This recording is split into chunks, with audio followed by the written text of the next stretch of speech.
तो ऐसे अभ्यर्थी जो फिजिकल एजुकेशंस के अंतर्गत UP TGT, PGT, LT grade, KVS, NBS, DSSB जैसी परीक्षाओं की तैयारी कर रहे हैं, तो उनके लिए ये वीडियोस, ये क्वेश्चंस बहुत ही महत्वपूर्ण हैं। इसके पिछले वीडियो में अब तक हम 1245 अति महत्वपूर्ण प्रश्नों पर प्रैक्टिस कर चुके हैं। अगर वो वीडियो आपने मिस किया है तो आप प्लेलिस्ट में जा करके उसको आप देख सकते हैं। इसमें प्रश्न है 1246 नंबर पर। प्रश्न देखिए क्या लिखा हुआ है कि 30 सेकेंड सिटअप से किसका परीक्षण होता है। ये प्रश्न यूपी टीजीटी 2013 का क्वेश्चन है, यानी 30 सेकेंड सिटअप से किसका परीक्षण होता है, ये प्रश्न पूछा गया है। तो इसका उत्तर क्या होगा?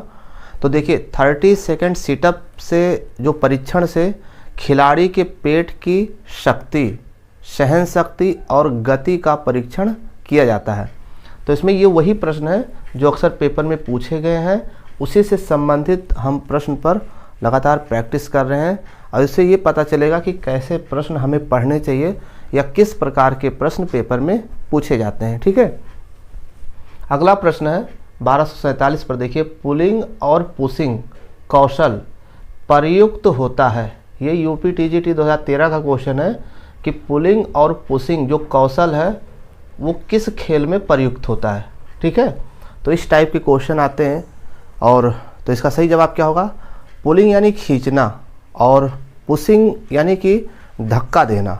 ठीक है, इस प्रकार का जो कौशल है सामान्यतः कुश्ती, तीरंदाजी और रोइंग जैसे खेलों में प्रयुक्त होते हैं। अब वहाँ ऑप्शन देख करके आपको टिक करना कि किस खेल में किस कौशल का प्रयोग किया जाता है। फिलहाल इसका उत्तर यहाँ पर यही सही है। ठीक है, अगला प्रश्न है 1248। देखिएगा, किस शहर में राष्ट्रीय खेल प्रशिक्षण संस्थान नहीं है? इसको ध्यान रखना है, क्योंकि हम लोग प्रश्न सॉल्व करते समय ध्यान नहीं देते हैं, इसलिए पेपर में प्रश्न गलत हो जाता है।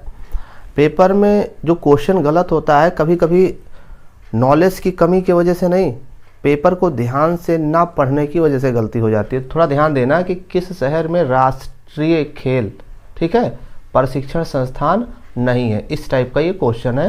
ये केवीएस, टीजीटी और पीजीटी ये दोनों में पूछा गया था। सोचिए, इस टाइप के क्वेश्चंस आते हैं। तो उसमें ऑप्शन दिया था कोलकाता, बेंगलोर, पटियाला और पटना। तो इसके हिसाब से पटना में नहीं है, बाकी कोलकाता, बेंगलोर और पटियाला में है। ठीक है, चलिए प्रश्न नंबर 1249 देखिएगा, NIS पटियाला कब शुरू हुआ? ये क्वेश्चन अक्सर पूछा जाने वाला प्रश्न है। फिजिकल एजुकेशन में ये क्वेश्चन अक्सर पूछा था कि NIS पटियाला कब शुरू हुआ। ठीक है, एक केवीएस, टीजीटी, पीजीटी जो कि कई बार ये परीक्षाओं में पूछा गया है, तो इसको जरूर आप याद कर लीजिए। 7 मई 1961। ठीक है ना, आप पढ़ चुके हैं, इसमें हम प्रैक्टिस कर रहे हैं। ठीक, और भी जैसे आपको विस्तृत देखना है तो प्लेलिस्ट में फिजिकल एजुकेशंस के सारे वीडियो हैं, वहाँ पर आप देख करके फास्ट वीडियो देख सकते हैं। इसमें हम प्रैक्टिस कर रहे हैं। ठीक है, क्योंकि प्रैक्टिस जब तक करेंगे नहीं तब तक क्वेश्चन सही होगा नहीं। पढ़ लिया है आपने, ठीक है, अच्छा किया, तो प्रैक्टिस जारी रखिए। NIS पटियाला कब शुरू हुए? 7 मई 1961। ये जो सन है ना बहुत महत्वपूर्ण है, ये आपकी किस्मत को बदल सकता है अगर याद होगा तो। ठीक है, खूब पढ़ते हैं, कॉन्सेप्ट नहीं क्लियर होता तो कोई मतलब है नहीं। ये कॉन्सेप्ट क्लियर के लिए हम प्रश्न लेकर के आए हैं। इस टाइप के प्रश्न इसलिए लेकर आए हैं कि ताकि ये पता चले कि हम जो तैयारी कर रहे हैं कहीं गलत दिशा में तो नहीं जा रहे हैं। ठीक है, तो ये भी इसके पिछले वर्ष में पूछे गए सभी प्रश्न हैं। अगला है देखिए 1250। देखिएगा, किस राज्य में किरणा विश्वविद्यालय स्थित है? ठीक है, बढ़िया क्वेश्चन है। टीजीटी 2004 का ये क्वेश्चन है, किस राज्य में किरणा विश्वविद्यालय स्थित है, यही बताना है। ठीक है ना, अगर आपको ऑप्शन मिल जाए ग्वालियर, ठीक, तो आप ग्वालियर पे टिक करिए। ठीक, किस राज्य में किरणा विश्वविद्यालय स्थित है? ग्वालियर यानी एमपी यानी मध्य प्रदेश में है, जबकि पंजाब, केरल और महाराष्ट्र में नहीं है। ठीक है, तो इस तरीके से आप याद कर सकते हैं।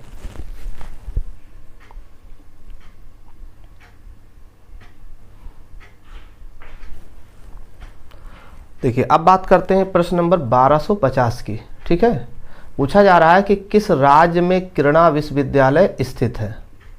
ठीक है, किस राज्य में किरणा विश्वविद्यालय स्थित है ये बताना। ये क्वेश्चन टीजीटी 2004 का है बहुत महत्वपूर्ण। ऑप्शंस कुछ इस प्रकार दिए हैं, मध्य प्रदेश, पंजाब, केरल, महाराष्ट्र। अगर इस तरीके से 4 ऑप्शन दिए हो तो किस पे टिक करेंगे? तो हमें लगता है कि मध्य प्रदेश पे ही आप टिक करेंगे। मध्य प्रदेश में किरणा विश्वविद्यालय स्थित है, जबकि पंजाब, केरल और महाराष्ट्र में नहीं है। ये पूछा हुआ क्वेश्चन है, ये हम अपनी तरफ से क्वेश्चन, इसमें से कोई भी क्वेश्चन मैंने अपनी तरफ से नहीं बनाया है। ठीक है, ये प्रश्न सभी पूछे गए हैं। ठीक, चलिए प्रश्न नंबर 1251 देखिएगा। प्रथम राष्ट्रीय शारीरिक प्रशिक्षण महाविद्यालय कहाँ स्थित? प्रश्न क्या है? प्रथम राष्ट्रीय शारीरिक प्रशिक्षण महाविद्यालय स्थित है। ठीक है, ये टीजीटी 2010 का ये क्वेश्चन है। क्वेश्चन को जब भी पढ़िए तो बहुत ध्यान से पढ़िए, बहुत जल्दीबाजी में पढ़ाई ना करें। बहुत जल्दीबाजी में कोई चीज़ होने वाला नहीं, समय दीजिए थोड़ा सा। जिन चीज़ों से आपकी ज़िंदगी बदलती है थोड़ा समय देने की कोशिश करिए। फास्ट वीडियो प्लेलिस्ट में पड़े हैं, वहाँ आप जाके देख सकते हैं। इसमें हम बहुत आराम से चर्चा करेंगे। ठीक है, तो थोड़ा समय दीजिए। जानते भी नहीं हैं, रुकना भी नहीं चाहते हैं, सुनना भी नहीं चाहते हैं, और चाहते हैं बस तुरंत 2 मिनट के अंदर हमारी ज़िंदगी बदल जाए, ऐसा नहीं होता है। ठीक है ना, समय देना पड़ेगा। ठीक, प्रथम राष्ट्रीय शारीरिक प्रशिक्षण महाविद्यालय स्थित है। ठीक है, तो ये ग्वालियर में, इसकी स्थापना 1997 में हुई थी। ठीक है ना, तो ये क्वेश्चन अक्सर पूछा जाने वाला ये प्रश्न है।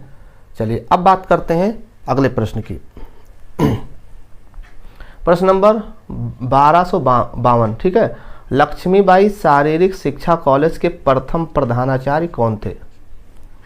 लक्ष्मीबाई शारीरिक शिक्षा कॉलेज के प्रथम प्रधानाचार्य कौन थे? ठीक है, कुछ बताइए, कुछ आइडिया। तो इसका सही जवाब होगा श्री PM जोसेफ। नाम याद कर लीजिए, कौन है? Shri PM Joseph. पढ़ना नहीं है, याद करना है, इसलिए मैं बार बार इस चीज़ पर जोर देता हूँ। जब तक याद नहीं होगा, जब तक कॉन्सेप्ट नहीं क्लियर होगा, तब तक कुछ बदलने वाला नहीं है। ठीक, चलिए अगले प्रश्न की तरफ। प्रश्न नंबर 1253। ठीक है, भारत में व्यवस्थित खेल प्रशिक्षण की पहली परियोजना का नाम बताना है। भारत में व्यवस्थित खेल प्रशिक्षण की पहली परियोजना की शुरुआत कब हुई ये बताना है। ठीक, बताएं। भारत में व्यवस्थित खेल प्रशिक्षण की पहली परियोजना, ये क्वेश्चन टीजीटी 2016 में पूछा गया था जी। सही जवाब होगा 1953। ठीक है, 1953 में स्थापित किया गया था राजकुमारी अमृत कौर के द्वारा। ठीक है, भारत में व्यवस्थित खेल प्रशिक्षण की पहली परियोजना कब शुरू की गई? 1953 में राजकुमारी अमृत कौर के द्वारा। ठीक, ये क्वेश्चन 2016 टीजीटी में पूछा गया था। राइट, अगला प्रश्न है 1254। किसे कौशल सीखने की रीढ़ समझा जाता है? अगर आप स्किल सीखना चाहते हैं तो किस चीज़ को कौशल, है ना, किसे कौशल सीखने की रीढ़ समझा जाता है? टीजीटी 2004 का ये क्वेश्चन है। ठीक है, अगर आप किसी भी कौशल को सीखना चाहते हैं, कोई भी स्किल को सीखना चाहते हैं, तो उसकी रीढ़ क्या होती है, क्या करना होगा आपको? तो उसके लिए अभ्यास। इसका सही उत्तर क्या हो जाएगा? अभ्यास, यानी कि प्रैक्टिस। प्रैक्टिस के माध्यम से आप कठिन से कठिन कौशल को भी आसानी से सीख जाते हैं। Practice makes a man perfect. अभ्यास ही आपको कुशल बनाता है। ठीक है, अगर आप पढ़ते हैं, कॉन्सेप्ट नहीं क्लियर हो पाता, तो क्या करें? अभ्यास करें। ठीक है, गिड़गिड़ाने से तो कुछ होने वाला नहीं है। ठीक है, कोई मदद करने वाला होगा नहीं। अभ्यास के दम पर ही आप अपनी किस्मत को चमका सकते हो। कोई चीज़ कठिन लगता है तो अभ्यास करिए। अभ्यास में इतनी ताकत होती है ना कि ये जानवर को भी इंसान बना सकता है। ठीक है, तो अभ्यास करिए। अभ्यास हर काम को आसान कर देता है। ठीक, चलिए अगला देखिएगा, प्रश्न नंबर 1255। कोई भी मापन यानी मेजरमेंट तभी प्रभावी माना जाएगा, कब माना जाएगा? कोई भी मेजरमेंट हो कब प्रभावी माना जाएगा? ये क्वेश्चन राजस्थान PTI 2011 का है। कोई भी मापन कब प्रभावी माना जाएगा? कोई भी मेजरमेंट हो, कोई भी मूल्यांकन हो, कोई भी आकलन हो तभी प्रभावी माना जाएगा जब उच्च श्रेणी के योग्य और प्रशिक्षित कर्मचारी द्वारा दिया गया हो। ठीक है, तभी वो मेजरमेंट, तभी वो मापन, तभी वो मूल्यांकन, तभी वो आकलन प्रभावी माना जाएगा। उच्च श्रेणी के योग्य और प्रशिक्षित कर्मचारी द्वारा दिया गया हो। ठीक है, तो ये इसका कॉन्सेप्ट हो गया। प्रश्न नंबर 1256। ठीक, शारीरिक शिक्षा संपूर्ण शिक्षा का वह अंग है जिसका संबंध बहुपेशी प्रक्रियाओं तथा उनसे संबंधित अनुक्रियाओं के साथ है। ये कथन किसका है? ये राजस्थान पीटीआई 2011 का क्वेश्चन है और ये फिजिकल एजुकेशन का ये महत्वपूर्ण जो कथन है ये किसकी देन है, यही बताना है। तो सही जवाब होगा जेबी नैश की है। किसकी है? जेबी नैश की है। इस पर हम लगातार वीडियो बना चुके हैं। कथन, एक वीडियो हमने केवल कथन ही बनाया है फिजिकल एजुकेशन का। उसमें जितने भी कथन है, चाहे वो फिजिकल एजुकेशन की हिस्ट्री से लेके और साइको का, गेम का, जो भी कथन है उसमें दिया है, उसको पूरा याद करिए, पढ़िए नहीं, याद करिए। याद करने से ही बदलाव होगा। ठीक, प्रश्न नंबर 1257। शरीर के द्वारा शरीर के लिए की गई क्रिया शारीरिक शिक्षा होती है, ये किसका मानना है? ये क्वेश्चन टीजीटी 2004 का है। अब ऐसे कथन को आपको दिमाग में रखना होगा। ठीक है, शरीर के द्वारा शरीर के लिए की गई क्रिया शारीरिक शिक्षा होती है, ये किसने कहा है? ये जेपी थॉमस, नाम सुना होगा आपने। जेपी थॉमस का ये महत्वपूर्ण कथन है। राइट, चलिए प्रश्न नंबर 1258 है। YMCA यानी कि यंग मैन क्रिश्चियन एसोसिएशन शारीरिक शिक्षा महाविद्यालय का सर्वप्रथम आचार्य कौन थे? बताना है। YMCA शारीरिक शिक्षा महाविद्यालय का सर्वप्रथम आचार्य कौन था? ठीक है, यही बताना है। ये TGT 2011 का क्वेश्चन है, यानी कि महत्वपूर्ण है और ये अक्सर पेपर में पूछा जाता है। सही जवाब HC बक यानी हैरी क्रो बक। ठीक है, तो ये ध्यान रखना है, इनको याद करना है, इनको अपने जहन में रखना है, कॉन्सेप्ट क्लियर करके रखना है। झूठे पढ़ने से कुछ होने वाला नहीं है। जो भी पढ़िए पत्थर की लकीर कर दीजिए, कसम खा के पढ़िए कि जब तक कॉन्सेप्ट नहीं क्लियर होगा तब तक हम उस सवाल को छोड़ेंगे नहीं, उसका पीछा नहीं छोड़ेंगे। इस दृढ़ संकल्प के साथ तैयारी करेंगे तो सफलता आपकी कदम चूमेगी। सफलता कोई बहुत कठिन चीज़ नहीं है जितना हम लोग उसको बना देते हैं। लापरवाही करेंगे, सफलता कठिन होती चली जाएगी। ठीक है, चलिए प्रश्न 1259 देखिए। YMCA यानी यंग मैन क्रिश्चियन एसोसिएशन की स्थापना कब हुई थी, ये बताना है। ये भी क्वेश्चन राजस्थान पीटीआई 2011 का क्वेश्चन है। ये फिजिकल एजुकेशन का तकिया कलाम है। अगर ये क्वेश्चन आपको ऐसे सन अगर याद नहीं हो रहे हैं ना, तो फिर आप उम्मीद छोड़ दीजिए। कितने कॉमन क्वेश्चंस हैं। 1920 YMCA की स्थापना कब हुई थी? 1920। ये रिपीटेड क्वेश्चंस है, ऑलवेज रिपीटेड क्वेश्चंस है।